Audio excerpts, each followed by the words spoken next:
What is good, YouTube? It's your boy Flames back at it again.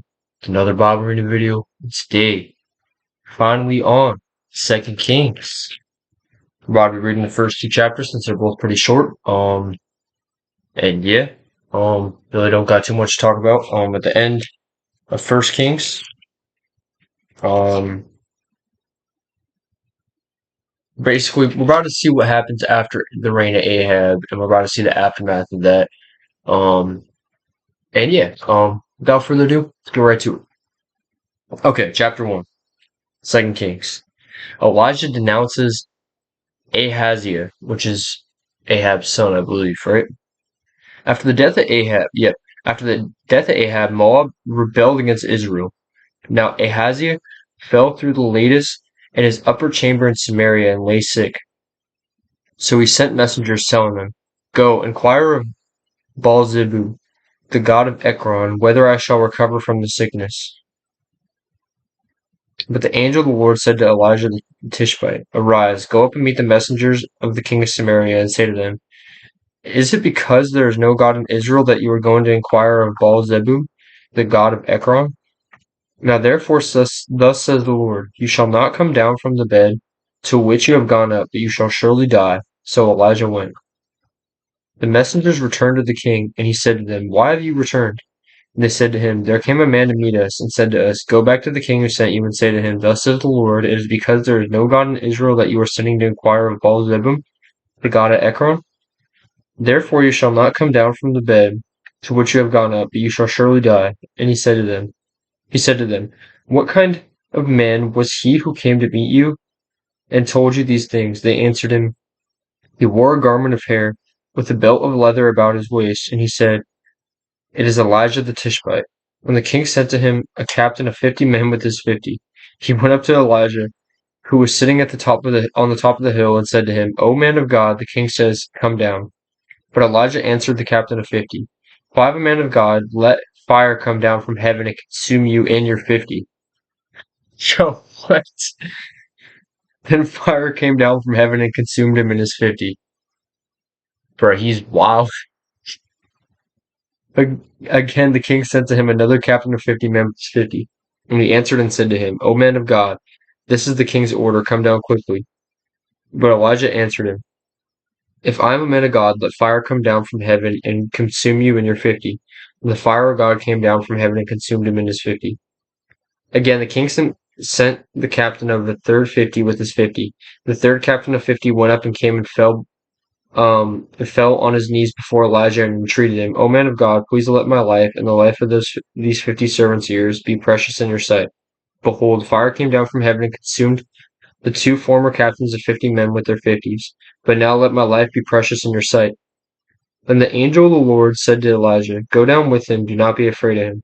So he arose and went down with him to the king and said to him, "Thus says the Lord, because you have sent messengers to inquire of Baal-zebub, the god of Ekron, is it because there is no God in Israel to inquire of his word? Therefore you shall not come down from the bed to which you have gone up, but you shall surely die." So he died accordingly to the word of the Lord that Elijah had spoken. Jeroboam became the king in his place in the second year of Jeroboam, the son of Jehoshaphat, king of Judah. Because Ahaziah had no son, now the rest of the acts of Ahaziah that he did, are they not written in the book of Chronicles of the kings of Israel? Okay, that's the end of the first chapter. Second chapter? Here we go. Dude, this is crazy stuff. Imagine something like this happening on TV, bro. People would think it was AI and fake. Elijah taken to heaven. Now, when the Lord was about to take Elijah up to heaven by a whirlwind, Elijah and Elisha were on their way from Gilgal. And Elijah said to Elisha, "Please stay here, for the Lord has sent me as far as Bethel." But Elisha said, "As the Lord lives, and as yourself live, I will not leave you." So they went down to Bethel. And the sons of the prophets who were in Bethel came out to Elisha and said to him, "Do you know that today the Lord will take away your master from over you?" And he said, "Yes, I know. I know it. Keep quiet." Elijah said to him, "Elisha, please stay here, for the Lord has sent me to Jericho." But he said, "As the Lord lives, and as yourself lives, I will not leave you." So they came to Jericho. The sons of the prophets who were at Jericho drew near to Elisha and said to him, "Do you know that today the Lord will take away, oh no, the Lord will take away um your master from over you?" And he answered, "Yes, I know it. Keep quiet." Then Elijah said to him, "Please stay here, for the Lord has sent me to the Jordan." But he said, "As the Lord lives, and as you yourself live, I will not leave you." So the two of them went on. 50 men of the sons of the prophets also went and stood some distance from them, as they both were standing by the Jordan. Then Elijah took his cloak and rolled it up and struck the water, and the water was parted on one side and to the other, till the two of them would go over on dry ground. Bro, it's crazy. When they had crossed, Elijah said to Elisha, "Ask what I shall do for you before I am taken from you." And Elisha said, "Please let there be a double portion of your spirit on me." And he said, "You have asked a hard thing, yet if you see me as I am being taken from you, it shall be so for you. But if you do not see me, it shall not be so." And as they still went on and talked, behold, chariots of fire and horses of fire separated the two of them. And Elijah went up by a whirlwind into heaven. And Elisha saw it, and he cried, my father, the chariots of Israel and its horsemen." And he saw him no more. And he took hold of his own clothes, and tore them in two pieces. And he took up the cloak of Elijah that had fallen from him, and went back and stood on the bank of the Jordan. Then he took the cloak of Elijah that had fallen from him, and struck the water, saying, "Where is the Lord, the God of Elijah?" And when he had struck the water parted to one side and to the other, and Elisha went over.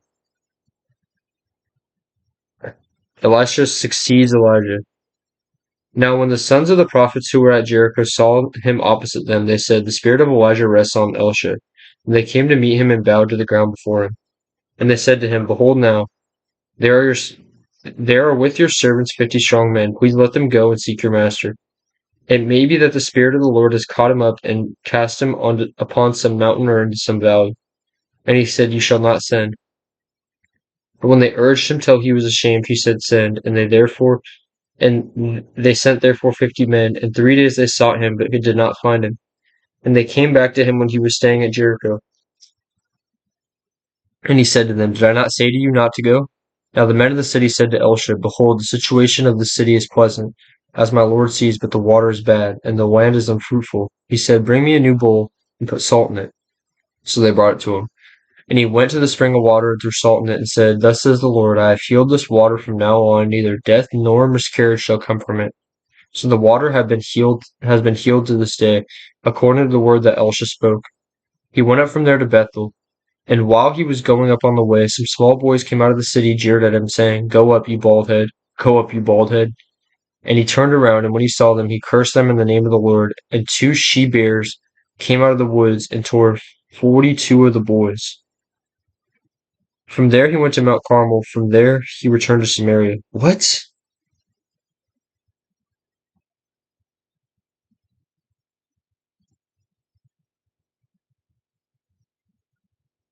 I don't know if he was probably, maybe he was not supposed to do that, but that was like the tongue has the power of life and death. He clearly had the power to do this other stuff. And when he cursed them in the name of the Lord, these terrible things happened to him due to how, I guess, powerful he was, right?